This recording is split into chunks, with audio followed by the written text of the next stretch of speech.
You ready to show her what a diva is, my dear? That's what she wants to know. She's so keen to deconstruct the word. What's a diva? What's a diva? Let's get to the bottom of this and find out what's really key. We'll show her, won't we, my dears? Because I would never bestow her with that word. She don't deserve it. We'll show her the difference between a diva and a hungry beaver. Mariah Carey is the subject of this podcast, or purported to be, because I didn't do the calculations, but I'm sure somebody else out there has. There was about 5 minutes of audio of Mariah. That's how it felt anyway. The rest of it was just more of her pouring treacle in your ear. Welcome to my show. Today we have the glamorous, fantastic woman of my dreams, my girlhood dreams, Mariah Carey. And she's meeting me. Pariah scary. Yeah, it's Mariah meets the pariah. And again, she uses a fabulous, huge diva like Mariah Carey to draw comparisons to her and her journey and everything that's besmirched her. And if I was Mariah, I wouldn't be too happy hearing back this podcast, because she's shoved aside for all Meghan's wonderful insights and glimpses into her childhood and her growing up and how she can truly relate to all these fabulous mega stars. I don't think so, my dear. I don't think so. As she always does, Meghan begins her tale back at the Immaculate Fart, or one of the high schools that she went to. Back at the Immaculate, and it was the time in the 90s. Let me take you back, she says, to a time in the 90s.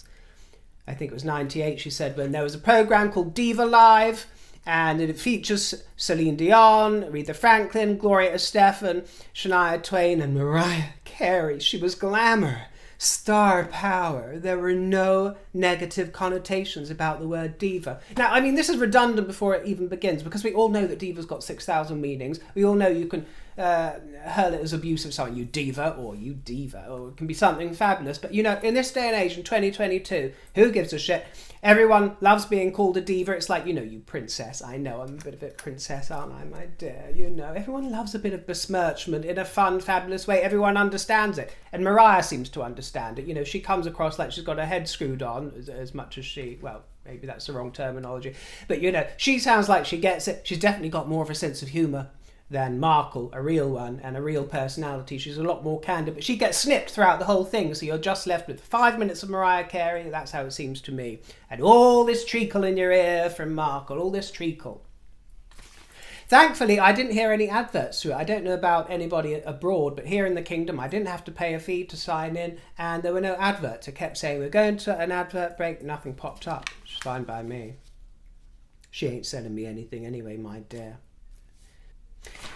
She drags out Amanda Seales, who I don't have nothing against, but I've never heard of her. She sounded a little bit annoying. But anyway, she came out with a story, another high school story, this Amanda gal.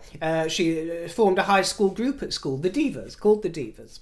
And eventually she took on the name Diva as a surname, as a stage name. She began out as Amanda Diva.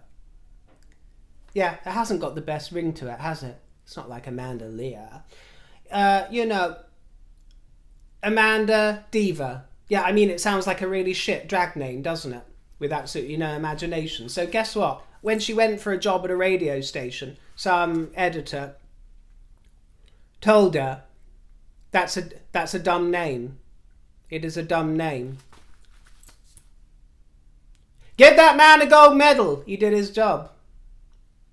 That's what happens. That's what happens when you acquire a stage name. Someone's going to say, no, that's not going to work. That sounds crap. Ah, bingo. Amanda Diva.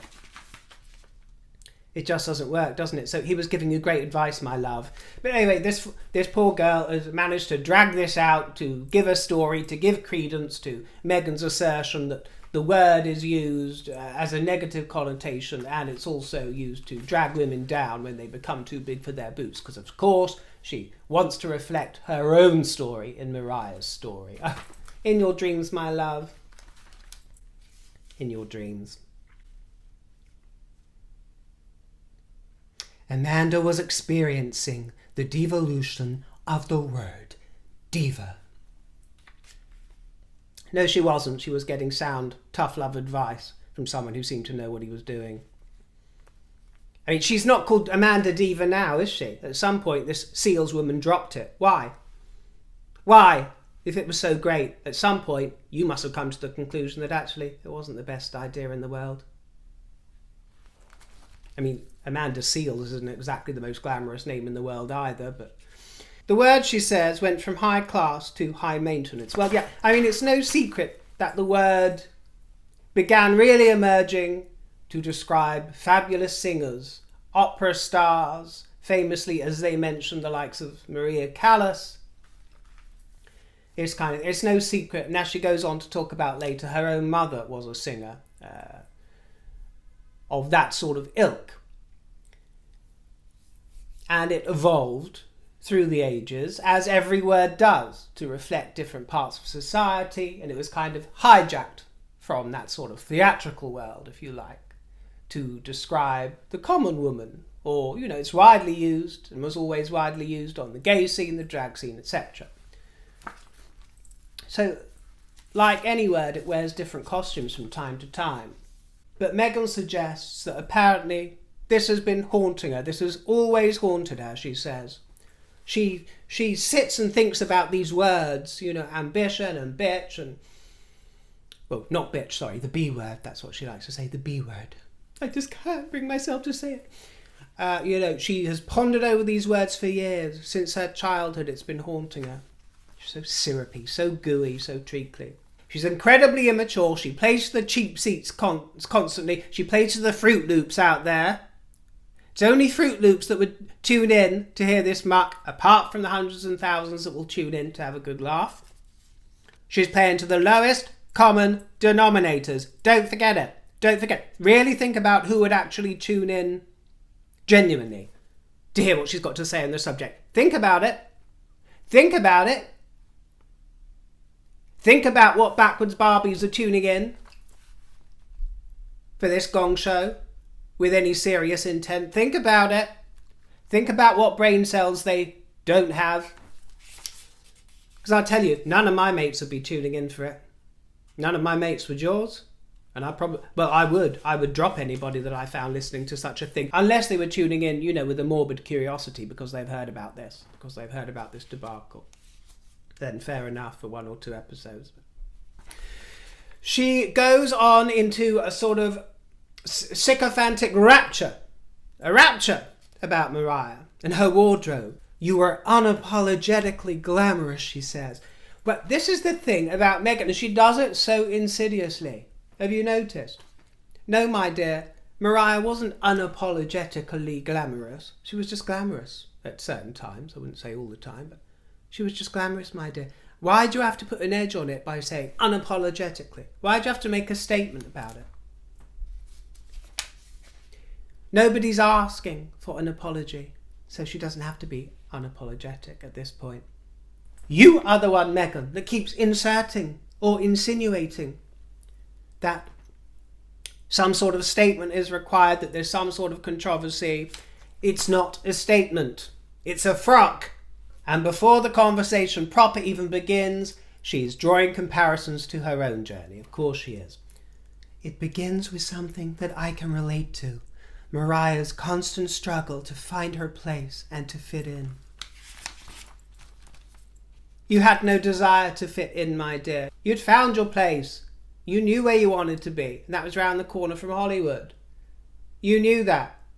So when you were killing time over here in the palaces and castles and cottages, when you were killing time acting, playing the part, delivering the lines, the role, I was trying so hard to play it. Your heart was always on the other side of the Atlantic, and your eyes were always on that prize, and you were just looking, searching for excuses to get back there with the husband and the royal babies and the titles, so that you could continue your marching. That was always the way. They compare notes on growing up as mixed-race kids. Mariah moved about 14 times. Her mother is white, her father black, and they weren't always together, so she spent a lot of time growing up with her mother, lived with her mother, and she didn't fit in. Mariah felt she didn't fit in the black neighborhoods and the white neighborhoods, with the white kids and the black kids. She always felt like the odd one out, and Meg claims that she understands that feeling as well. Many of us know, we've heard all kinds of stories from all kinds of people, lots of her family members, friends, people that knew her growing up, to say that she had a very easy time of being a mixed race kid in the community she's from. We've all seen photographs of her classmates, pupils, friends, who are all seem to come from diverse backgrounds, as most people do in most countries these days, especially, in more built-up areas. I mean, I can understand if Meghan grew up, I don't know, on the Bible Belt or something, or one of the extremities of the country where it's a very concentrated part of a race, either black or white, or some kind of neighborhood. But from my understanding, all the places she grew up and were zinging with multiculturalism and blends of all kinds. But okay, it's her story. If Meghan felt an odd one out, well, maybe everybody else did as well. Maybe all of us do in some ways. But regardless, Meghan chimes with her. She knows that feeling. And then she goes so over the top. How can she not be embarrassed of her own fervour? She's got some gumption. She says, I had to talk to you.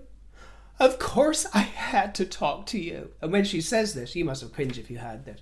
It's almost as if she expects Mariah to go, oh my, thank you so much. Thank you for thinking so much of me that you had to talk to me. That she was going to be impressed, that she hasn't heard it 10 million other times from her fans, from her lambkins or whatever she calls them.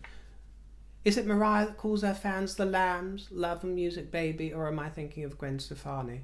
I just googled it. Gwen Stefani had the album LAMB, Love Angel Music Baby, something like that. And Mariah, yes, Mariah does call her fans her lambs, or her lamely. It's horrible, isn't it? The lamely. They're her lambs. The superstar with the best name for her fans is LaToya Jackson. I just love the name, because all these superstars have their tribes, you see, of their fans, their great ardent supporters, like Megnuts, I suppose, or whatever names you want to come out with them, whatever saccharine names you want to give to these Meghan fans. But LaToya Jackson, I just love this so much. Her fans are called Toy Soldiers. I love it. I just love it. Because LaToya is known as Toy. She's called Toy. So her fans, her stans are her Toy Soldiers. And they are the most rampant, famous for being the most rampant fans in the world. They will defend that woman to the death. To the death. Toy Soldiers. We stand by Toy. LaToya. Mariah has her lambs bleating away. Meghan says, you were so formative to me. So formative. Aren't you so impressed, Mariah, that you helped form this magnificent creation? Does she really think that Mariah Carey would be sitting opposite her if she didn't have a connection to the Queen? She's only there because of the Queen. All of these fantasies, these sweet, sweet fantasies that are coming true for Meghan, meeting all her heroes, Tyler Perry giving him the run of his estate. This is all because of the Queen. Nothing you ever did. Nothing. It's all because of your marriage. And apparently Meghan tells us, she insists, that when Mariah came onto the screen, she said, oh my gosh, someone kind of looks like me. No! No, Meghan. I mean, that is really reaching. But okay, fair enough. You saw her and thought, oh my gosh, she looks like me. No offense to anybody, but that's probably my pet hate saying. Oh my gosh. And even, oh my days. I don't know if you say that in abroad, overseas, but that's the big thing here. To spare people's feelings instead of saying, oh my God. Gosh.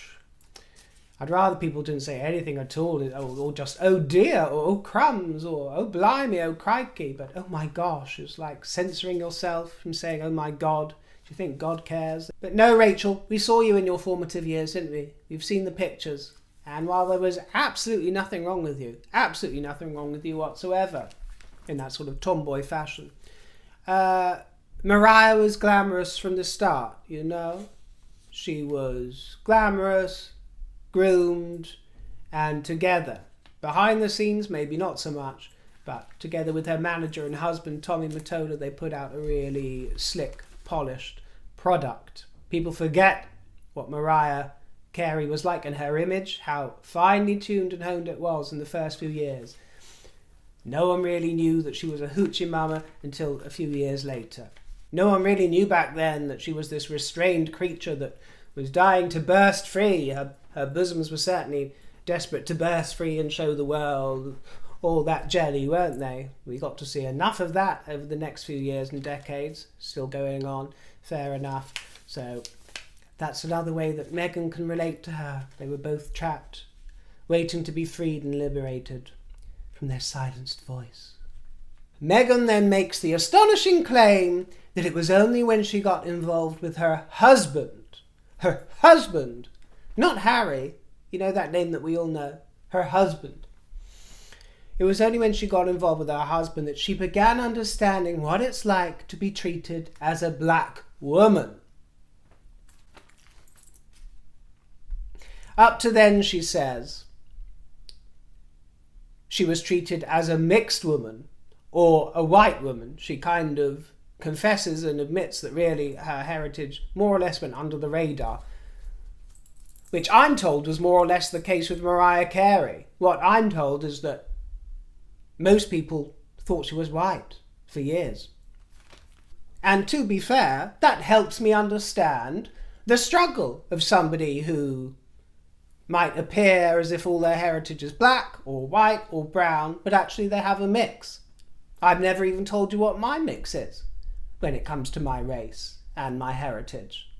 You might assume one thing, but it might be completely different, my dears, and you might be surprised.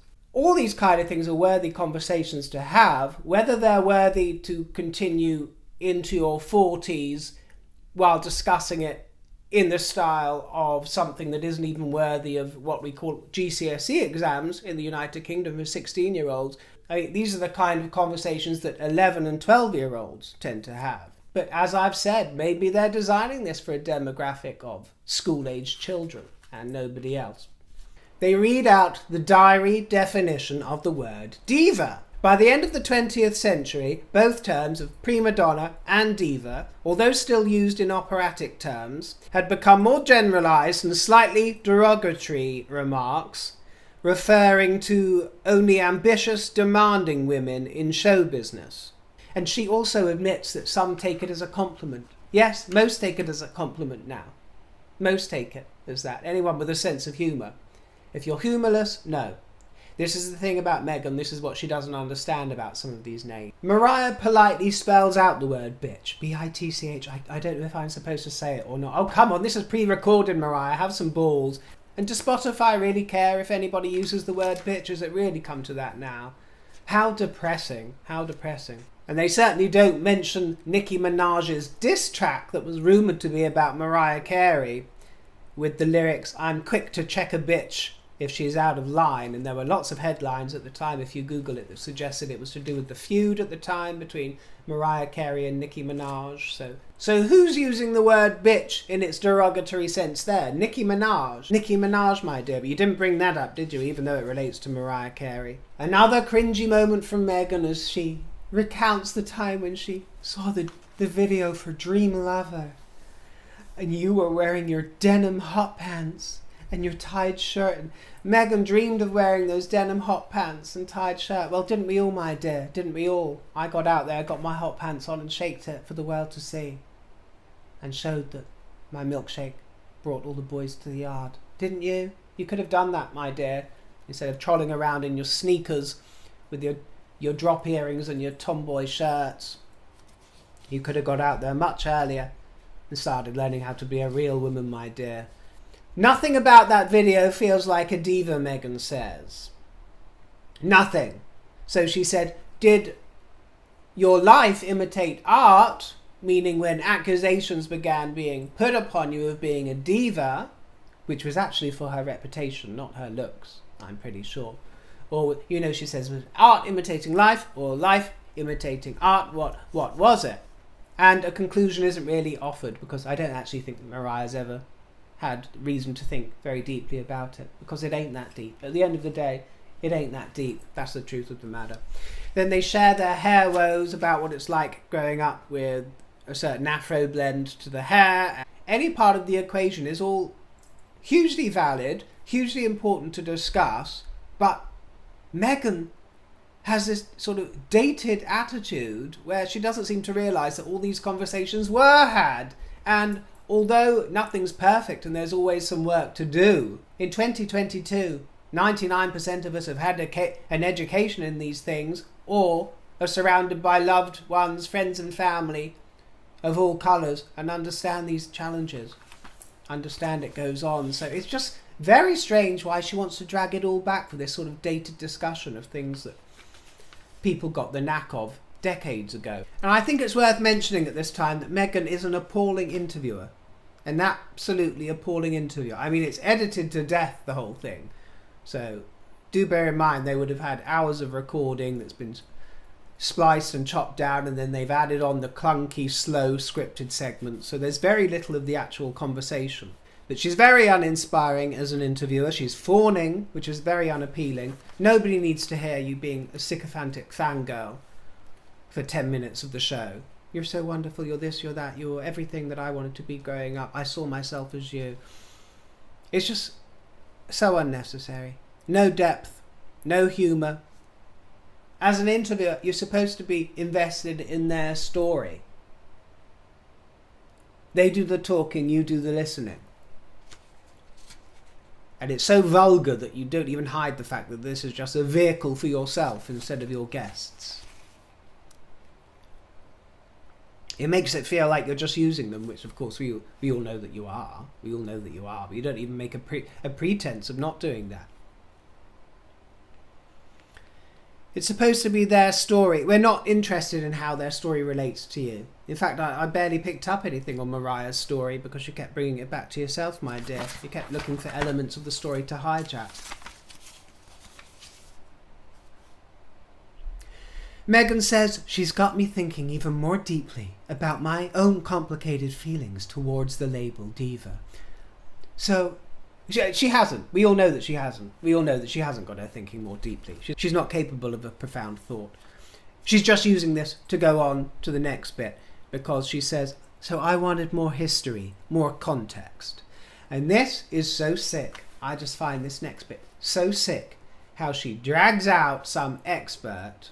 She drags out some expert to rebound the whole conversation back to her goings on. For this, we called up Dr. Mashinka Ferenc Hakopian, scholar of feminists and media studies. And this Dr. Mashinka, who I'm sure is a lovely woman, it sounded a bit like a Fruit Loop to me, but she went on to say what Meghan wanted an expert to come on and say, which was basically that if a figure goes up in the public imagination, they must also come down. When the term diva begins to acquire pejorative connotations is when women who are classified as divas begin acquiring power, including public visibility and wealth. And then Meghan sort of does a dramatic pause and she's like, isn't that interesting? Women who suddenly acquire wealth and power, basically saying, well, it's inevitable. I became fabulous and I'm beautiful, rich, wealthy, I had it all going on, my dear. So of course they had to turn it round and make it into a pejorative about me. She says that the type of diva that she is normally likened to is the petulant, temperamental diva. Well, people will call you petulant and temperamental, but they never call you a diva. They just call you petulant and temperamental because you're not that glamorous and you're not that interesting. And when I say you're not glamorous, yeah, you can dress up fancy, my dear, and throw on a fur like me. But whereas I have an innate glamour that comes from my spirit and my personality, you don't. You don't. Glamour is an aura. Glamour is an aura. The Queen and Princess Margaret had it. You don't. Catherine has it. You don't. Mariah has some of it. At times. Actually, I wouldn't really go that far with Mariah. I think that's a bad example. Beyonce's got it, you know. Beyonce's got it. And that reminds me of the Beyonce track, I am a diva. I am a diva. She has a song called Diva where she embraces the word, so she hasn't got a problem with it either.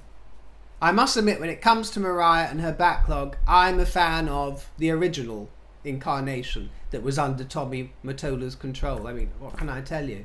That was when all the fabulous hits were out. It's when the image was on point. And I'm afraid when she broke free, and I'm sure she went through her hardships and all the glitter era and everything, and now I'm sure she must feel a lot more liberated. Although she does say at the end of the podcast she still feels very angry. And I can imagine she had a very hard time of it in the public eye like that. But I've got to say, taste-wise, for the hits and for the image, I liked it when she was under the control of Tommy Mottola. It was just fabulous, and it was so slick, regardless of what was going on behind the scenes. And I promise you, I'm the last person in the world to be a prude. And there are many artists out there who I think it's fabulous if they've got everything hanging out and bits of jelly and, you know, running around showing it off to the world. But with Mariah, I'm afraid I never liked her doing it. You know, if she wanted to feel herself and feel her when she started getting everything out, you know, it's not. I'm not coming down on her in some sort of puritanical point of view, my dear. I just thought it cheapened something about her, because it seemed too much like a reaction or like a statement, or like she wanted to prove something about herself and prove that she was sexy in the most obvious way, when actually she was very sexy when she would just stand there in a simple black dress with the curls and that pretty face singing. I mean, that was beautifully sexy in many ways. But she wanted to go through her phase of getting it all out and twerking and bumping and grinding, various episodes with Eminem and all this kind of jazz. She wanted to get it out of her system. It's a shame she couldn't keep that a little bit more private though, because that was more classy. And that's why I hesitate to say that I find her glamorous, because I think that a lot of what she did later in her career took away a lot of that mystique and a lot of that glamour that she did have originally. But, you know, perhaps I'm being a bit harsh. That's how I feel. So Meghan says it's interesting, the idea of a person acquiring power and then needs to be taken down. So navel-gazing. So navel-gazing. And we know whose navel you're gazing at, my dear, don't we? Catherine's, with jealousy. Nothing we can do about that, my dear. It is what it is. So, yeah, this Dr. Mashinka, sure, she's a lovely woman, but all I got was word salad, and it didn't taste very nice. And then Meghan moves on in her treacly narrative to the era of the Spice Girls. Of Barbie Girl. I remember listening to that song and Tyra. I had butterfly clips. She confesses. I had lots of butterfly clips, and I had platform shoes. Everything, every word she utters is with this secret smile and conspiratorial, I'm letting you in, telling you and confessing. It's so embarrassing, guys. It's so embarrassing. She knows it's not embarrassing. She knows it's not interesting. She's fucking nuts. Meghan suggests that at some point Mariah decided to just own the word diva, and Mariah says yes, but it's also just for laughs, you know. She tries to take Meghan out of the really deep thinking about it. It's just for laughs. It's just for laughs. And I think this also indicates Meghan's new strategy. She's decided she's going to own these words. She's going to control the narrative. She's going to control everything that you're throwing at her. She's going to clutch these words and, yes, I'll own them. Except she's not actually sassy enough to do that. And her passive aggression shows through. And then she makes a little slip up during something she says. She says, it's important for people to remember that there might be this persona.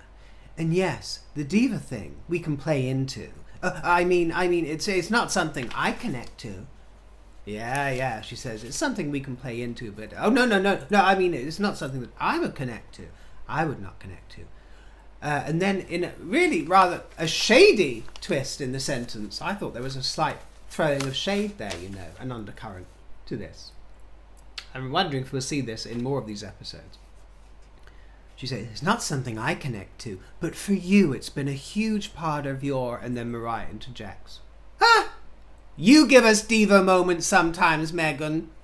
I bet you loved that bit if you heard it. I bet you loved that bit. She said, please. She's like, please, you give us diva moments. And she laughs. And Meghan says, I do? What kind of diva moments do I give you? And this is actually the most interesting interchange of the entire podcast. And I thought that she was sort of feigning this horror when she said, I do? Why do I give you diva moments?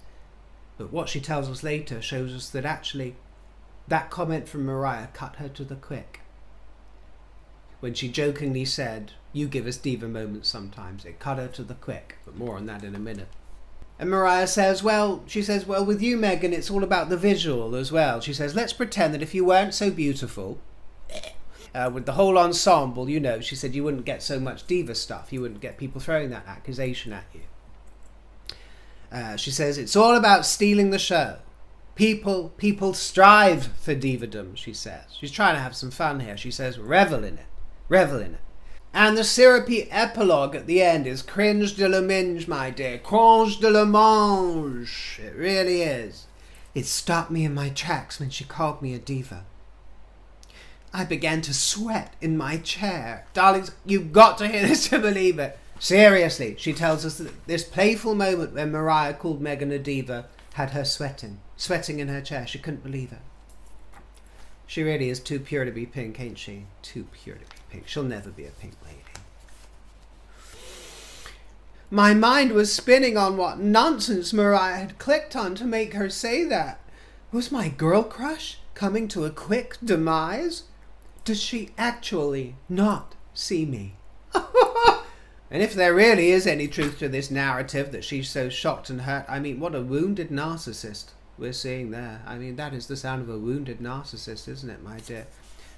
Seeing a humorous aside as a jab, as a jibe, as being as feeling invisible and not seen. But this was the most potent part of the whole podcast because of how belittled Meghan felt when Mariah jokingly said, oh, you can be a bit of a diva as well. Because of the bitterness that Meghan felt when Mariah dared to have a joke with her and say, oh, come on, you can be a bit of a diva at times. Don't even. Just saying that in that humorous, comedic, jokey way put Meghan into a spin. She couldn't believe it. Did she not see me? My girl crush is going to a demise. So could you imagine when she's talking with members of the royal family who've all got a very dry sense of humour, speak as they find, don't censor themselves. And you can imagine how every single conversation she had with every single one of them, and I'm sure the staff members around her as well, not just members of the aristocracy and the upper classes, but all the staff members around her, how every single word would have gone through the lens, Meghan's filter, subject to her approval, and how she would have absolutely fixated on everything. Everything from the famous colour conversation to words that Catherine said that apparently made her cry. We can all see right now with these Catherine, who has never upset a fly in her entire existence and is famous for it. We can all see exactly how Meghan was left in floods of tears, so she says. Floods of Catherine's tears, probably, at the piteous state she was in, having a new sister-in-law like Meghan. You know, and I say that this podcast series is a gift. It is a gift because it exposes what we already thought was going on, what we already knew. And this really summed up what happened. It summed up what happened, how she took offence at nothing. Absolutely nothing.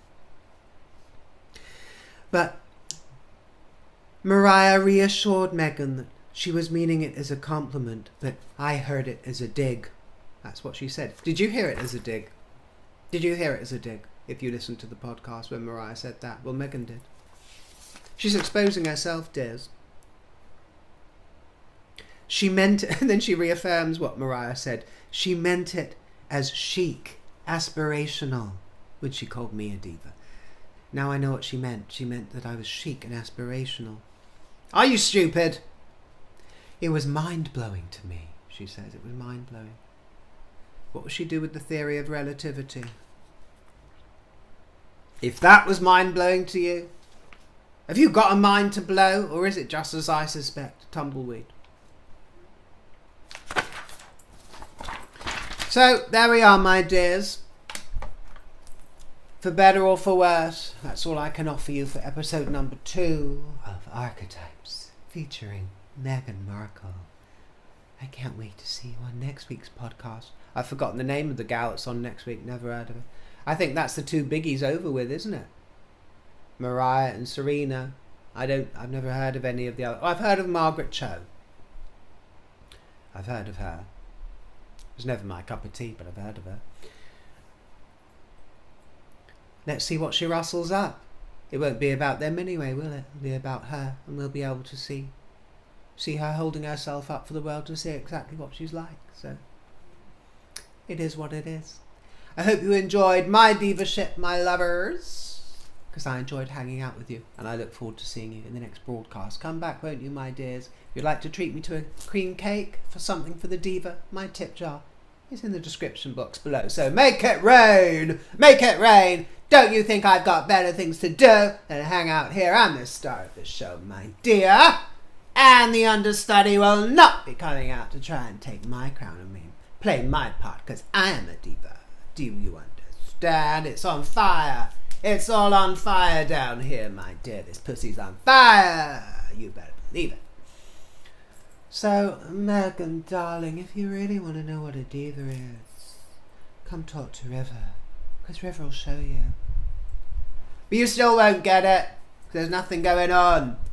Nothing going on up there, is there? It's just empty space and calculations.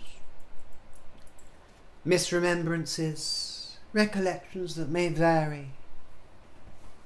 The windmills of her mind are like haunted ghost town echo chambers, with rats running around in the corners, digging into piles of droppings and cobwebs. But let's leave on a nice note. I'm sending love out to everybody out there. I hope you channel your inner diva, and I hope you channel the royal spirit, because that will keep you in good stead. I'll see you in the next broadcast. Ciao for now. And toodle pip.